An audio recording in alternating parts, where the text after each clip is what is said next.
고등학교 과학 어디 한번 해볼까요? 자, 이번 단원부터는 이제 새로운 단원을 시작해 보려고 합니다.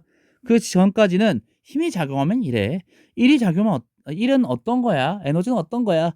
이게 어떤 종류인지 어떤 성질을 갖고 있는지는 잘 얘기 안 했습니다. 일단 이 힘이 작용하면 이래. 뭐 이런 내용이었단 말이에요. 근데 이번에 약간 좀 좁혀보려고 합니다. 전기에 대한 얘기, 자기에 대한 얘기. 그래서 오늘은 처음으로 전기에 대한 얘기 시작. 어떤 게 전기력, 전기장을 발생시키는지 한번 얘기해 보려고 합니다. 자, 일단 전기 현상을 일으키는 물질의 고유한 속성을 우리는 전하라고 얘기해요. 우리가 원자를 들여다보면은 가운데 원자 핵이 있고 바깥에 전자가 돌고 있는 모형으로 간단하게 생각해 볼 수 있어요. 간단한 이유는 나중에 우리가 자세하게 얘기할 때는 또 달라질 수 있거든요. 좀 더 자세하게 알아볼 때는 이것만으로는 부족할 수 있거든요. 그 말이 더 맞겠네요. 자, 여기서 원자핵은 중성, 진짜 극성을 띠지 않고 있는 중성자와 플러스 극을 띠고 있는 양성자로 구성되고요. 보통 일반적인 중성 원자는 전자의 개수와 양성자 개수가 같다 보니 마이너스 전하량과 플러스 전하량이 같습니다. 하지만 두 물체를 마찰하게 되면은 물체의 특성에 따라서 전자가 이동하여 물체가 서로 다른 전기를 띠게 돼요. 이 현상을 우리가 대전이라고 얘기하고요. 이 결과 전기를 띠게 된 물체를 우리는 대전체라고 얘기해요.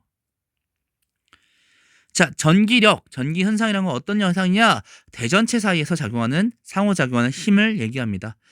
대전체 마치 우리가 N극, S극 했던 것처럼 같은 극끼리는 밀어내고 다른 극끼리는 끌어당깁니다. 이때 그 힘은 쿨롱 법칙으로 구할 수 있는데요.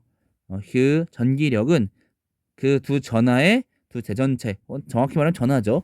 전하 사이의 거리의 제곱에 반비례하고요. 두 전하량의 곱에 비례합니다. 근데 우리가 전하가 없을 때, 상대 전하가 없을 때 대전체 사이에 작용하는 힘이 전기력이었는데 대전체 딱 하나만 있어도 여기는 어떤 힘이 작용할 수 있겠네라는 걸 얘기해 봐야 될 것 같아요. 그 전기력을 작용할 수 있는 공간을 우리는 전기장이라고 얘기합니다.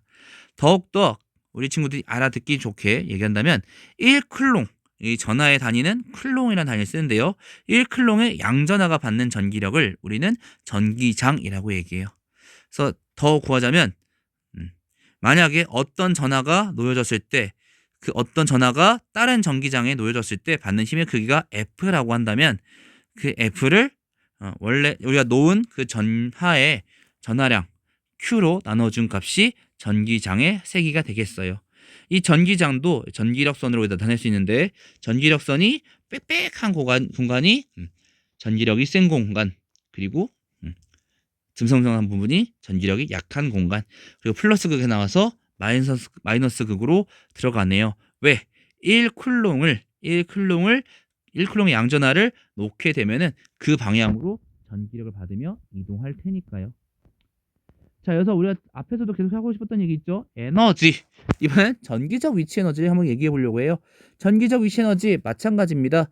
전기장 안에 있을 때 어떤 전하를 놓는다면 그 전하가 이동한 만큼, 전기력의 방향으로 이동한 만큼이 전기적 위치 에너지가 될 거예요.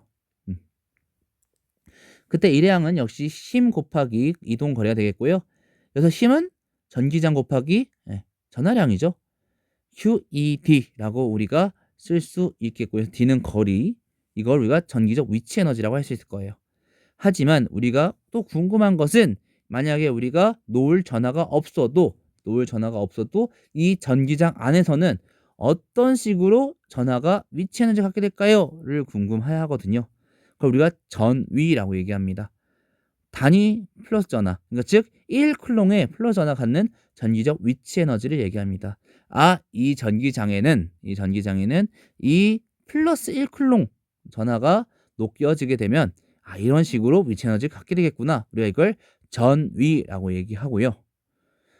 일회양은 줄이죠, 줄. 일회양은 우리가 단위를 줄로 쓰지만 역시 이 전기적 위치 에너지를 Q 전하량을 나눠준 값이 전위가 되겠고 줄 퍼 클롱이 되겠고요. 우리가 이거를 볼트, 전압의 단위에서 많이 봤죠.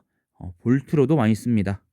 다만 전압, 우리가 실제로 전압이라고 하는 것은 이 두 점 사이의 전위의 차이, 전기적 위치 에너지의 플러스 1쿨롱 전하 갖는 전기적 위치 에너지의 차이를 우리가 전압, 더 엄밀히는 전위차라고 얘기해요.